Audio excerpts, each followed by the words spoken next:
नमस्कार, आप देख रहे हैं हिंदुस्तान मेल न्यूज और आइए रुक करते हैं आज की खबरों की ओर। मध्य प्रदेश में मार्च की शुरुआत के साथ ही तापमान में तेजी से वृद्धि, जल्द ही लू का असर भी दिखने के आसार।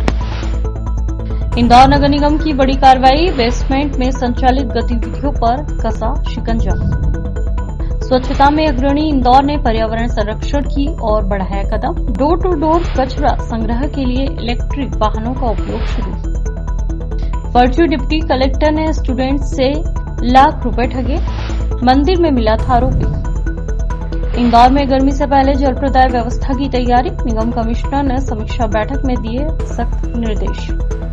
चौराहे पर मंत्री की फोटो के नीचे जुबान लटकाई, जनता को भिखारी कहने वाले बयान का विरोध। इंदौर में 14 पुलिसकर्मियों को किया लाइन हाजिर, अचानक हुआ यह फैसला, additional police commissioner Amit Singh ने मीडिया से की चर्चा। इंदौर में फर्जी डिप्टी कलेक्टर बनकर महाराष्ट्र के एक ठग ने युवक से लाख से अधिक रुपए ले लिए। इस मामले में एमआईजी पुलिस ने आरोपी को पकड़ा है। आरोपी संकेत चौहान ने मंदिर में मिले बीबीए स्टूडेंट सारांश मिश्रा को स्टेनोग्राफर की नौकरी दिलाने के नाम पर रुपए लिए और फिर उसे कई दिनों तक टालमटोल करता रहा। दरअसल यह मामला 2 दिन पहले सामने आया था, जिसे लेकर सोमवार को पुलिस ने आरोपी से पूछताछ की। टीआई सिंह ने बताया कि सारांश मिश्रा की शिकायत पर संकेत चौहान के खिलाफ धोखाधड़ी का केस दर्ज किया गया है। सारांश ने बताया कि उसकी पहचान जनवरी 2025 में महालक्ष्मी मंदिर में संकेत से हुई थी। संकेत लाल बत्ती वाली कार से आया था और खुद को भोपाल के राजस्व विभाग में अपर कलेक्टर बताया था। सारांश ने जब सरकारी नौकरी के बारे में पूछा तो संकेत ने 30,000 की रिश्वत मांगी, फिर यह रकम बढ़ाकर 3 लाख रुपए तक कर दी। सारांश अपने पिता के साथ संकेत के घर रुपए देने गया, जहां पर उसने अपर कलेक्टर की नेम प्लेट लगाई थी। कई बार जाकर कुल 1,10,000 रुपए किश्तों में दिए, लेकिन जब दस्तावेजों की जांच करवाई तो वे फर्जी निकले। शंका होने पर जब सारांश संकेत के घर पहुंचा तो नेम प्लेट हटी हुई थी। जांच में पता चला कि संकेत नासिक महाराष्ट्र का रहने वाला है और वहां भी इसी तरह की ठगी कर चुका है। जब पुलिस की धमकी दी गई तो उसने 60,000 रुपए लौटाए। नगर निगम ने शहर में अवैध रूप से उपयोग हो रहे बेसमेंट पर बड़ी कार्रवाई की है। निगम जोन 4, 10 और 13 और 19 में उन परिसरों को निशाने पर लिया है जहां पार्किंग के लिए आरक्षित बेसमेंट में अन्य व्यावसायिक गतिविधियां संचालित की जा रही थी। नगर निगम आयुक्त शिवम वर्मा ने स्पष्ट निर्देश दिए हैं कि बेसमेंट का उपयोग केवल पार्किंग के लिए ही होना चाहिए, अन्यथा निगम सख्त कार्रवाई करेगा। दरअसल नगर निगम की टीम ने जोन 13 में 3 नेमानगर और 4 इंद्रपुरी कॉलोनी में अवैध रूप से संचालित गतिविधियों को बंद कराया। 3 नेमानगर में बेसमेंट पर 4 दुकानों का निर्माण कर लिया गया था, जबकि 4 इंद्रपुरी कॉलोनी में बेसमेंट में क्लासेस चलाई जा रही थी। लंबे समय से नगर निगम को शिकायतें मिल रही थी कि शहर के कई क्षेत्रों में बेसमेंट जो कि पार्किंग के लिए आरक्षित होते हैं, वहां पर व्यावसायिक गतिविधियां चलाई जा रही है। इसी के चलते निगम ने यह कार्रवाई की। इस कार्रवाई के दौरान रिमूवल अधिकारी बबलू कल्याण ने भवन अधिकारी मुकेश बिरथरिया, भवन निरीक्षक विशाल राठौर और निगम की टीम मौके पर पहुंच रही। निगम आयुक्त शिवम वर्मा ने स्पष्ट कर दिया कि यदि कोई भी व्यक्ति बेसमेंट का उपयोग पार्किंग के अलावा अन्य कारणों के लिए करता है तो उस पर सख्त कार्रवाई की जाएगी। इनको बार-बार नोटिस देने के पश्चात अंतिम सूचना पत्र दिए जाने के बाद भी टैक्स नहीं जमा करा रहे थे, सील कुर्की की कार्रवाई। कितना बकाया बाकी रहा है और लगातार आपकी कार्रवाई चलती रहती है? अभी हमारा 8 मार्च को लोक अदालत का कार्यक्रम है, उससे भी हम सभी का अपील करना चाहते हैं, आपके माध्यम से भी अपील करना चाहते हैं जिसका भी बकाया सरचार्ज में छूट लेके अपना टैक्स जमा करें, अन्यथा 10 मार्च से पूरे इंदौर में सतत सील कुर्की की कार्रवाई की जाएगी। जितने ऐसे बेसमेंट्स आइडेंटिफाई किए गए थे जिनका अन्यत्र उपयोग हो रहा था, कमर्शियल उपयोग हो रहे थे, उनको नोटिस देकर उनके चिन्हित करके उस पर कार्रवाई को सील किया गया था। उसके पश्चात कई भवन मालिकों ने अपने शपथ पत्र देकर कि हमको इस समय तक हम लोग इसको सही कर देंगे, उन दुकानों को हटा के पार्किंग का स्थान बना देंगे। तो जिन्होंने कर दिए उनका ठीक है, उनका हम लोगों ने चेक कर लिया, लेकिन जिन्होंने नहीं किए उनको समय दिया गया और उसके बाद भी जब उन्होंने नहीं किया तो हम लोगों ने वहाँ पे सख्ती से उनके रिमूवल करने शुरू किए हैं। तो इसी कड़ी में मतलब आज भी 4 जोनों पे कार्रवाई अभी चल रही है, चालू है, और 4, 10, 13, 19 इन जोन पे कार्रवाई हो रही है। मध्य प्रदेश में मार्च का महीना शुरू होते ही तापमान में वृद्धि होने की संभावना है, जिससे कई क्षेत्र में लू की स्थिति जल्द ही शुरू हो जाएगी। मौसम वैज्ञानिकों का पूर्वानुमान है कि भूमध्य रेखाई प्रशांत महासागर में कमजोर होते ही ला नीना चरण और तटस्थ हिंद महासागर द्विध्रुव स्थित पूरे महीने में सामान्य कम वर्षा या फिर अधिक तापमान में योगदान देगी। बता दें, पहले सप्ताह के दौरान इंदौर, उज्जैन और अन्य आसपास के क्षेत्रों में न्यूनतम रात्रि का तापमान सामान्य से 2-3 डिग्री अधिक रहेगा। इंदौर, उज्जैन संभाग में दिन का तापमान सामान्य से थोड़ा अधिक रहेगा। हालांकि बारिश की कोई उम्मीद नहीं है, लेकिन पश्चिमी विक्षोभ के कारण बादल छाए रहेंगे। कृषि मौसम वैज्ञानिक डॉक्टर एच.एल. खपाड़िया ने बताया कि दूसरे सप्ताह में इंदौर संभाग में रात्रि का तापमान सामान्य से 2-3 डिग्री अधिक रहने की संभावना है, जबकि अन्य संभागों में तापमान 15 से 17 डिग्री सेल्सियस के आसपास रहेगा। दिन का तापमान और बढ़ेगा। इंदौर और उज्जैन संभाग में 33-35 डिग्री सेल्सियस तक पहुंच जाएगा। मार्च के अंत में इंदौर, उज्जैन के जिलों में 3 से 4 दिनों तक भीषण गर्मी पड़ने की संभावना है। वर्तमान मौसम की बात करें तो वर्तमान में हम देख रहे हैं कि अधिकतम तापक्रम 30 और 31 के बीच बना हुआ और न्यूनतम तापक्रम 15 और 16 डिग्री के आसपास बना हुआ है। यदि हम पिछले दिन की बात करें तो 2 दिन पहले तक ये जो अधिकतम तापक्रम है वो 33 और 34 डिग्री हो गया था और जो न्यूनतम तापक्रम है वो 17 और 18 डिग्री के आसपास पहुंच गया था। 2 दिन में हमने देखा कि हवाओं की दिशा और गति में दोनों में परिवर्तन आया और सुबह और शाम को जो नमी या आर्द्रता कहें वो बढ़ी। उसकी वजह से हमने देखा कि अधिकतम और न्यूनतम तापक्रम दोनों में 1.5 से 2 डिग्री की गिरावट दर्ज की गई। यदि हम आने वाले दिनों की बात करें तो आने वाले दिनों में 5 और 6 तारीख को हम देखते हैं जो अधिकतम और न्यूनतम तापक्रम है वो अधिकतम तापक्रम है वो 30 और 31 के आसपास रहेगा और जो न्यूनतम तापक्रम है वो 14 और 15 डिग्री के आसपास रहेगा। यानी कि हम ये कह सकते हैं कि सुबह और शाम को नमी अधिक होने के कारण अधिकतम और न्यूनतम दोनों प्रकार के तापक्रम में 1.5 से 2 डिग्री की गिरावट 6 तारीख तक देखने को मिलेगी। उसके स्वच्छता की राजधानी कहा जाने वाला इंदौर अब पर्यावरण को साफ और स्वच्छ बनाने की दिशा में भी एक महत्वपूर्ण कदम उठाया है। इंदौर नगर निगम ने अब डोर टू डोर कचरा संग्रहण करने के लिए इलेक्ट्रिक वाहनों का उपयोग करने का निर्णय लिया है। दरअसल निगम कमिश्नर शिवम वर्मा ने बताया कि अवंतिका गैस लिमिटेड द्वारा CSR फंड के तहत 6 CNG गार्बेज टिपर वाहन दिए गए हैं जो डोर टू डोर कचरा संग्रहण करने में उपयोग किए जाएंगे। सभी वाहनों को हरी झंडी दिखाकर रवाना किया गया। यह वाहन पर्यावरण के अनुकूल पहल न केवल शहर को स्वच्छ बनाने में मदद करेगा बल्कि वायु प्रदूषण को भी कम करने में महत्वपूर्ण भूमिका निभाएगी। उन्होंने पूर्व में भी इस प्रकार के वाहन दिए हैं। ये सभी वाहन गैस चलित रहेंगे और हमारे नगर निगम द्वारा संचालित करके शहर के कचरा कलेक्शन में अपना योगदान देंगे। सर दूसरा, कोर्ट ने विकलांग कोटे में जो नियुक्तियां होने वाली थी उसमें एक आदेश दिया है,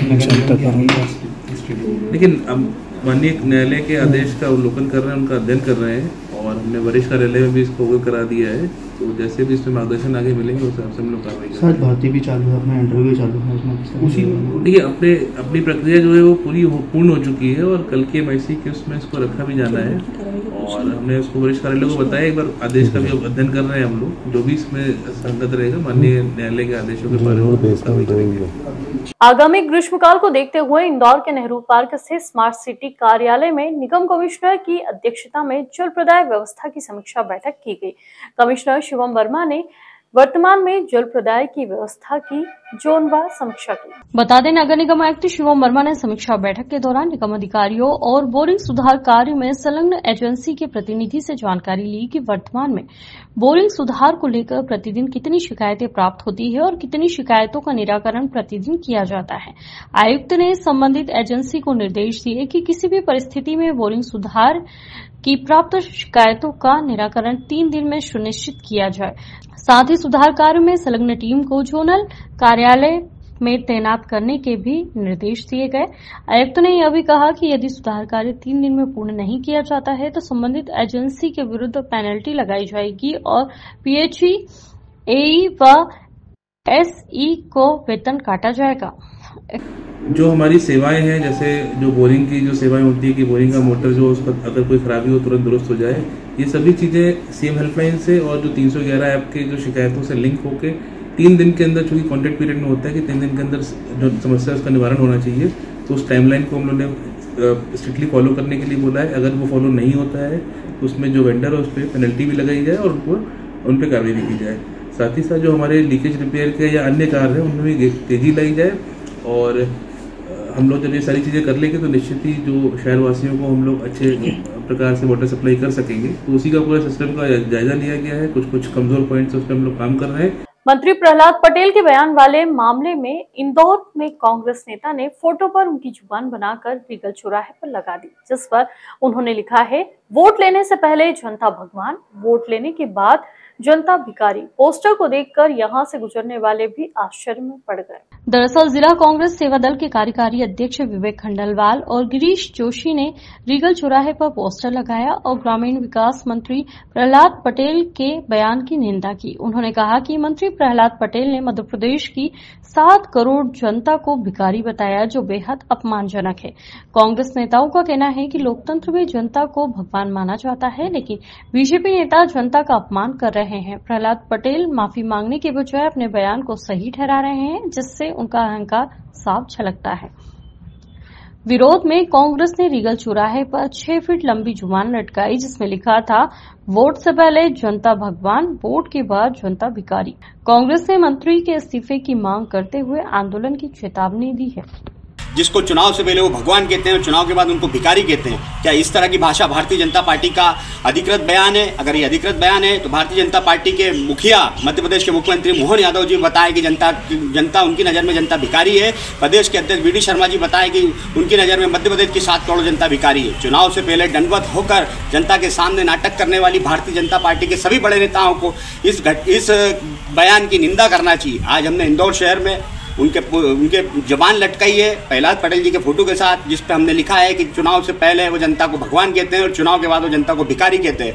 भारतीय जनता पार्टी का असली चरित्र सामने आ गया है। जो उनके मन में कालापन था वो उनकी जुबान पर आ गया है। इंदौर में आजाद नगर के पुलिसकर्मी लखन गुप्ता का मादक पदार्थ के तस्करों से जुड़े हुए मामले में बड़े अधिकारियों द्वारा बड़ी सर्जिकल निचले स्तर पर पुलिसकर्मियों पर की गई, जिसमें 14 पुलिसकर्मियों को लाइन अटैच किया गया, जो कि वर्षों से आपराधिक शाखा और विभिन्न स्थानों में जमे हुए थे। पूरे मामले में police additional police commissioner Amit Singh का कहना है कि जो अच्छा काम करता है उसको इनाम से नवाजा जाता है और जो अपने मूल मंत्र जनसेवा देशभक्ति को भूलता है उस पर कार्रवाई की जाती है। और इसी के तहत लापरवाही और अन्य कर्म के चलते इन 14 पुलिसकर्मियों पर कार्रवाई की गई। Additional police commissioner Amit Singh का साफ तौर पर कहना है कि कुछ सफेद पोस्ट लोग भी इस गोरख धंधे में जुड़े हुए हैं, जिनके नाम अभी सामने आ रहे हैं या फिर आने वाले समय में उन पर भी कार्रवाई की जाएगी। यदि इन 14 पुलिसकर्मियों का किसी से भी कनेक्शन होता है तो उस पर भी कड़ी कार्रवाई की जाएगी। बताया जा रहा है कि पिछले कई वर्षों से यहां आपराधिक शाखा विभिन्न स्थानों पर पदस्थ है, लेकिन जो इन्हें टास्क दिया गया था वरिष्ठ अधिकारियों द्वारा वह पूरी तरह से नहीं कर पाए और कई मामलों में लापरवाही सामने आई थी और इसी के कारण यह कार्रवाई की गई। यदि किसी से कोई संबंध में संदिग्धता पाई जाती है तो इन पर वैधानिक कार्रवाई के साथ ही विभागीय कार्रवाई भी की जाएगी। इंदौर के एक डॉक्टर के साथ हुई 3 करोड़ 8 लाख की ठगी के मामले में क्राइम ब्रांच को कंबोडिया की लिंक मिली है। जिस महिला ने डॉक्टर से बात की थी उसका आईपी एड्रेस कंबोडिया का निकला है। क्राइम ब्रांच टीम इस टेक्निकल एविडेंस पर काम कर रही है। संभावना है कि इसमें कई आरोपी शामिल होंगे। मामले में additional DCP crime branch Rajesh Dandotiya ने बताया कि डॉक्टर से हुई 3 करोड़ 8 लाख की ठगी के मामले में एक महत्वपूर्ण खुलासा हुआ है। टेक्निकल एविडेंस और आईपी एड्रेस के आधार पर कंबोडिया की लिंक मिली है। डॉक्टर से आरू भट्ट बनकर जिस महिला ने जिस फेक प्रोफाइल से बात की थी वह कहीं न कहीं देश के बाहर की है। फिलहाल इस मामले में जांच जारी है। टीमें लगातार इस मामले में आरोपियों की तलाश में जुटी है। दूसरे टेक्निकल एविडेंस पर भी काम कर रहे हैं। जल्द ही इस मामले का खुलासा किया जाएगा। इस तरह के ऑर्गेनाइजेशन क्राइम में बड़ी संख्या में अपराधी शामिल होते हैं। इंदौर की छोटी ग्वालटोली थाना पुलिस ने लूट के आरोप में 2 लोगों को गिरफ्तार किया है, जबकि अभी 2 आरोपी फरार हैं। इन आरोपियों द्वारा पिछले दिनों पटेल ब्रिज पर देपालपुर के आलू व्यापारी के साथ लूट की वारदात को अंजाम दिया गया था।